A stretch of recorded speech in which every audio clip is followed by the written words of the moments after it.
Ad Sinarum Gentem sobre la supranacionalidad de la Iglesia al gobierno comunista chino. Papa Pío XII, 1954. La carta apostólica anterior. 1. Compasión, exhortación y esperanza del Papa. Hace ya casi 3 años enviamos la carta apostólica Cupimus Imprimis al pueblo chino, por nos amado, y en forma especial a vosotros venerables hermanos y amados hijos, que profesáis la religión católica, no solamente para manifestaros nuestra participación en vuestras angustias, sino también para exhortaros paternalmente a cumplir todos los deberes de la religión cristiana con esa resuelta fidelidad que a veces exige una heroica fortaleza, y en el momento presente, nos, juntamente con vuestras oraciones, elevamos otra vez las nuestras a Dios omnipotente y Padre de las misericordias, con el fin de que como el sol de nuevo brilla después de las tormentas y de las borrascas, así después de tantas angustias, trastornos y sufrimientos vuelvan a resplandecer por fin sobre vuestra Iglesia la paz, la tranquilidad y la libertad. 2. En mayores persecuciones mayor fidelidad de los católicos chinos. En estos últimos años, desgraciadamente, las condiciones de la Iglesia católica entre vosotros no han mejorado en absoluto, es más, han aumentado las acusaciones y las calumnias contra la sede apostólica y contra los que a ella se mantienen fieles, ha sido expulsado el nuncio apostólico, que entre vosotros representaba a nuestra persona, y se han intensificado las estratagemas para engañar a las personas menos iluminadas. Sin embargo, como ya os habíamos escrito, vosotros oponéis la firmeza de vuestra voluntad a las insidias, incluso cuando se presentan con astucia, con engaño, y con falsas apariencias de verdad. 3. Sabemos que estas nuestras palabras contenidas en la presente carta apostólica, no han podido llegar a vosotros, y por ello de buena gana os la repetimos por medio de esta encíclica, y sabemos también, con sumo consuelo de nuestro espíritu, que habéis perseverado en vuestro firme y santo propósito, y que ningún esfuerzo ha conseguido apartaros de la unidad de la Iglesia. Por ello nos congratulamos vivamente con vosotros y os tributamos la merecida alabanza. 3. Nueva orientación en los nuevos peligros. Pero, como tenemos que preocuparnos por la eterna salvación de cada uno, no podemos ocultar la tristeza y la angustia de nuestra alma al saber que, aun manteniéndose los católicos en su gran mayoría firmes en la fe, sin embargo no han faltado entre vosotros quienes, engañados en su buena fe, o víctimas del miedo, o atraídos por nuevas y falsas doctrinas, han adherido, incluso recientemente, a peligrosos movimientos que son promovidos por los enemigos de toda religión, y especialmente de la divinamente revelada por Jesucristo. Por ello la conciencia de nuestro deber exige que os dirijamos una vez más nuestra palabra por medio de esta carta encíclica, con la esperanza de que pueda llegar al conocimiento vuestro, sirva ella de consuelo y de aliento para quienes constantes y fuertes perseveran en la verdad y en la virtud, mientras que a los demás lleve luz y nuestras paternales advertencias. Y los católicos chinos figuran entre los primeros en el amor y en la fidelidad a su patria. 4. El patriotismo de los católicos chinos.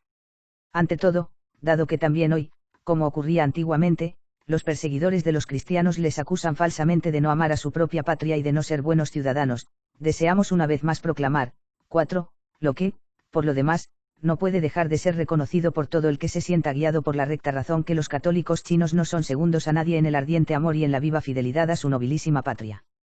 El pueblo chino nos pléis repetir cuanto ya habíamos escrito en alabanza en la citada carta apostólica. Desde los tiempos más remotos se ha distinguido entre todos los demás pueblos de Asia, por sus empresas, por su literatura, y por el esplendor de su civilización, y, después de haber sido iluminado por la luz del Evangelio, que supera inmensamente la sabiduría de este mundo, sacó de aquella luz mayores riquezas para su espíritu, es decir, las virtudes cristianas que perfeccionan y consolidan las mismas virtudes civiles. 5. Su fiel cumplimiento de los deberes ciudadanos y fidelidad a Dios.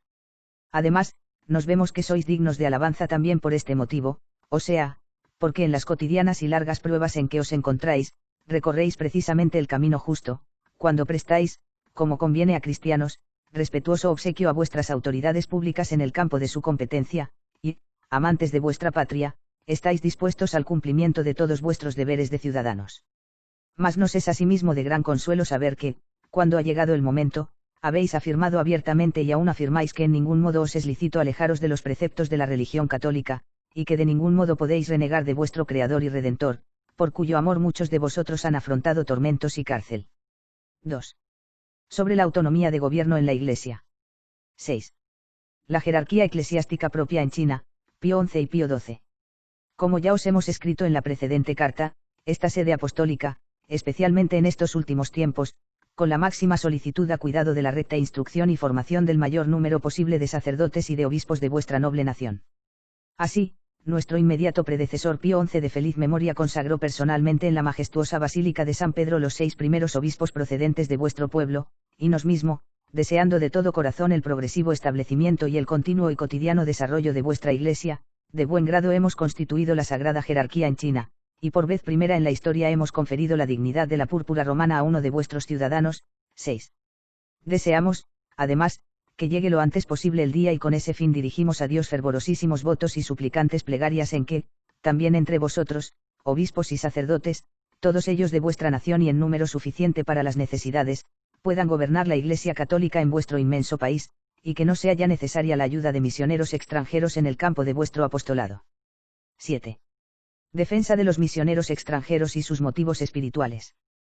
Pero la verdad y el deber de conciencia exigen que propongamos a la diligente atención de todos vosotros cuanto sigue, en primer lugar, estos predicadores del Evangelio que, después de haber abandonado su propia y amada patria, entre vosotros fecundan el campo del Señor con sus esfuerzos y sus sudores, no se mueven por motivos terrenales, sino que no buscan más y nada desean más que iluminar a vuestro pueblo con la luz del cristianismo, formarlo en costumbres cristianas, ayudarlo con la divina caridad.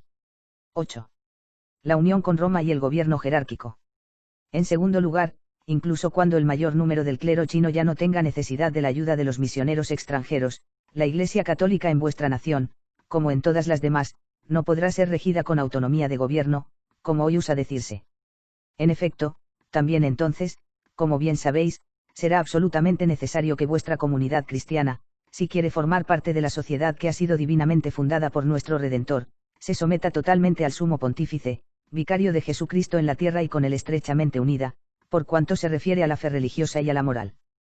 Con estas palabras conviene observar se abraza toda la vida y la obra de la Iglesia, y por lo tanto, también su constitución, su gobierno y su disciplina, las cuales cosas, todas dependen ciertamente de la voluntad de Jesucristo, fundador de la Iglesia.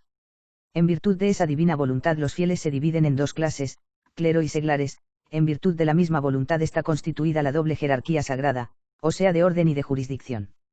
Además lo que del mismo modo ha sido establecido por disposición divina a la potestad de orden, en virtud de la cual la jerarquía eclesiástica se halla compuesta de obispos, sacerdotes y ministros, se accede recibiendo el sacramento del orden sagrado, la potestad de jurisdicción, además, que al sumo pontífice es conferida directamente por derecho divino, proviene a los obispos del mismo derecho, pero solamente mediante el sucesor de San Pedro, al cual no solamente los simples fieles, sino también todos los obispos deben estar constantemente sujetos y ligados con el homenaje de la obediencia y con el vínculo de la unidad. 9. La injerencia estatal ilícita. Y, por último, por la misma divina voluntad, el pueblo o la autoridad civil no deben invadir el campo de los derechos y de la constitución de la jerarquía eclesiástica. 7. 3. Sobre la autonomía económica de la Iglesia china. 10. La ayuda financiera es caridad cristiana, no imperialismo político. Todos deben observar, además lo que, por otra parte, para vosotros, venerables hermanos y amados hijos, es evidente que nos deseamos vivamente que llegue pronto el tiempo en el que para las necesidades de la Iglesia china puedan ser suficientes los medios financieros que los fieles chinos consiguen proporcionarle. Sin embargo, como bien sabéis, los donativos recogidos para esto en las demás naciones, tienen su origen en esa caridad cristiana en virtud de la cual todos los que han sido redimidos por la sagrada sangre de Cristo, se hallan necesariamente unidos unos a otros por una alianza fraternal y por el amor divino se sienten impulsados a difundir en todas partes, conforme a sus fuerzas, el reino de nuestro Redentor. Y ello no por fines políticos o en todo caso profanos, sino solamente para poner en práctica útilmente el precepto de la caridad, que Jesucristo ha dado a todos nosotros y por el que se reconocen sus verdaderos discípulos. 8. Así han hecho voluntariamente los cristianos de todos los tiempos, como ya el apóstol de las gentes testimoniaba de los fieles de la Macedonia y de la Acaya, los cuales espontáneamente enviaban sus dones a los pobres de los santos que están en Jerusalén. 9. Y a hacer la misma cosa el apóstol exhortaba a sus hijos en Cristo, que vivían en Corinto y en la Galacia. 10. 4. Sobre la autonomía de la predicación. 11. Acomodación en el modo de enseñar pero fidelidad en la doctrina. Por último, algunos de entre vosotros quisieran que vuestra Iglesia fuera completamente independiente no solamente, como hemos dicho, en el gobierno y en la parte económica, sino que pretenden reivindicarle una autonomía incluso en la enseñanza de la doctrina cristiana y en la sagrada predicación. No negamos en absoluto que el modo de predicar y de enseñar haya de ser diferente según los lugares y por ello deba ser conforme, cuando es posible, a la naturaleza y al carácter particular del pueblo chino, así como también a sus antiguas costumbres tradicionales, es más, si ello se llega a hacer en la forma de vida, podrán ciertamente recogerse entre vosotros mayores frutos. Pero y es absurdo solamente el pensarlo, con qué derecho pueden los hombres por su propio arbitrio, diversamente según las diferentes naciones, interpretar el Evangelio de Jesucristo. 12. La jerarquía no inventa la doctrina, la recibió de Cristo y debe predicar solamente ella.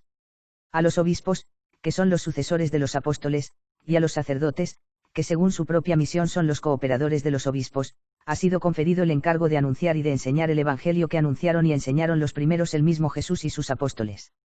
Y que esta sede apostólica y todos los obispos, a ella unidos, han conservado y legado inalterado, íntegro, a través de los siglos.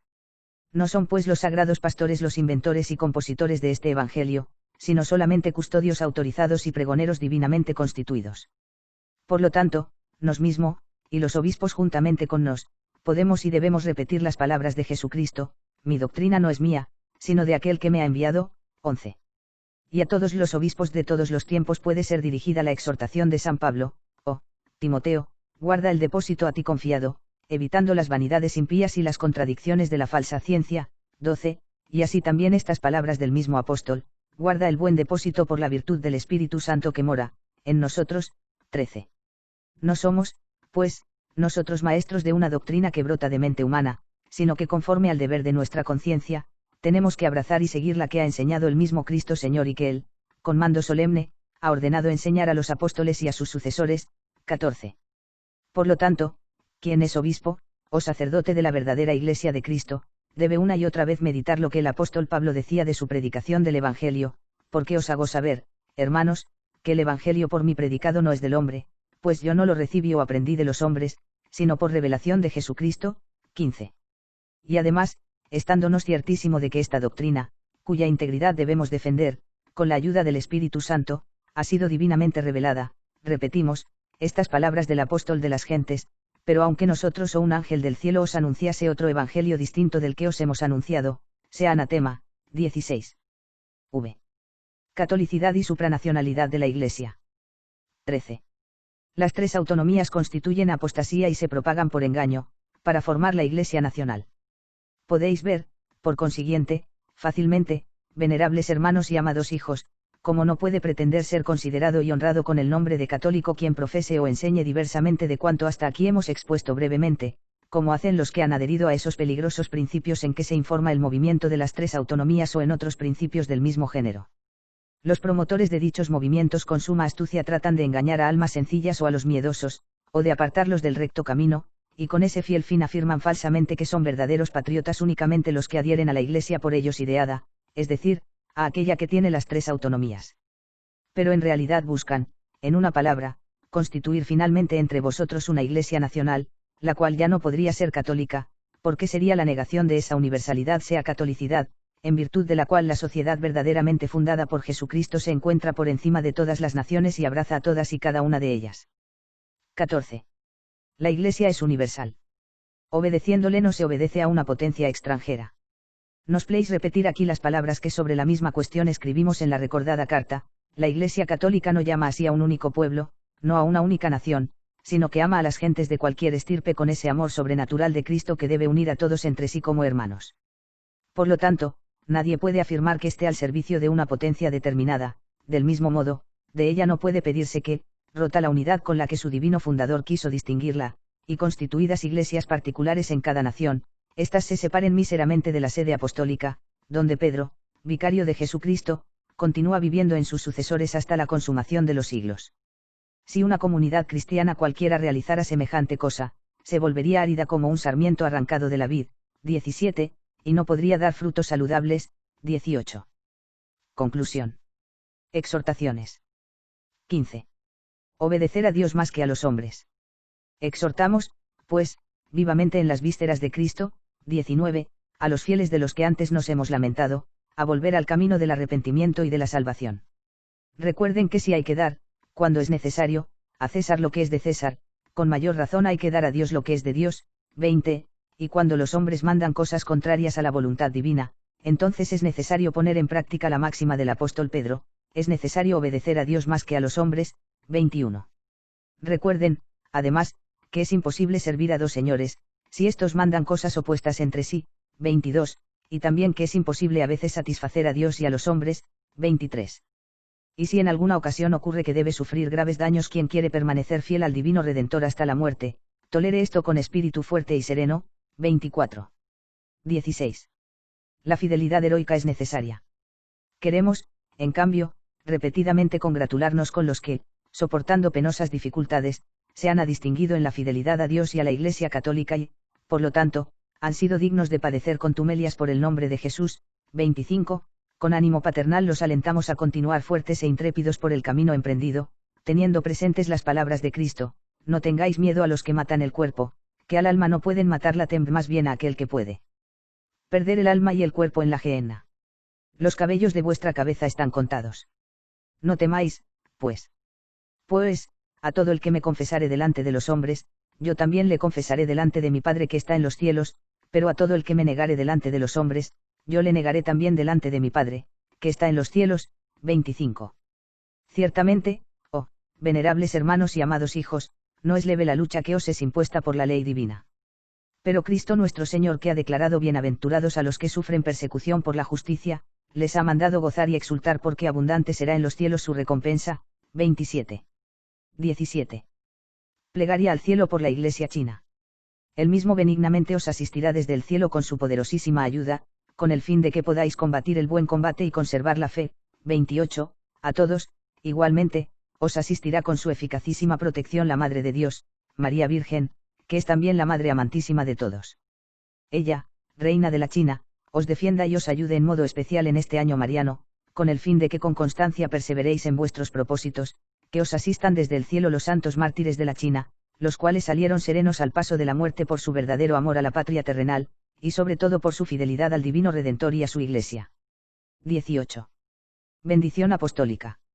Mientras tanto, séanos auspicio de celestiales gracias la bendición apostólica que, como testimonio de nuestra especialísima benevolencia, impartimos con mucho afecto en el Señor tanto a vosotros, venerables hermanos y amados hijos, como a toda la queridísima nación china.